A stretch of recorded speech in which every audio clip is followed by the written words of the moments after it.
Hey bestie, how are you? Pack with me as we are going to Dar es Salaam to spend time with my boyfriend is coming. Yeah. So, nilichukua muda wangu kama unavyoona kuchagua nguo kadhaa ambazo ningezihitaji. Begi langu ni ndogo lakini nashukuru Mungu niliweka kila kitu ambacho ninakihitaji. Nilichagua nguo kadhaa ambapo nilichukua gauni and nice looking clothes ambapo kama tukitaka kwenda date or dinner together, I would just look good for my boyfriend. And others nilichukua nguo za kawaida ambazo ningeweza kuvaa nikiwa nyumbani na nguo zingine za kawaida tu, lakini pia nilibeba viatu, nilibeba some simple gown ambazo naweza nikavaa beachy and all that, lakini pia nilibeba t-shirt ndefu kwa ajili ya kushindia nyumbani, kanga without forgetting my inhaler. Yes, nikachukua nywele yangu hiyo nyingine mwanamke kanga, usisahau just in case tutatoka labda tutaenda Zanzibar au baharini, I will just use that mkoba.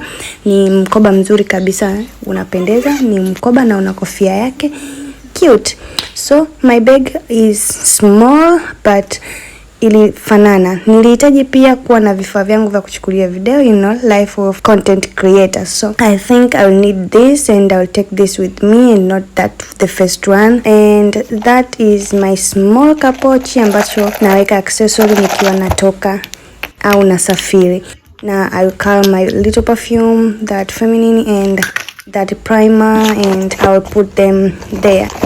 That's my beauty blender for makeup, and kabika ni kadogo tufunge lakini kalitoshea kila kitu, na nalicommend this bag, ni nzuri sana kwa ajili ya kutembelea trips ndogo ndogo. So let's go guys. Yeah, stay safe, remember to work hard and have good intention. Bye, ciao ciao.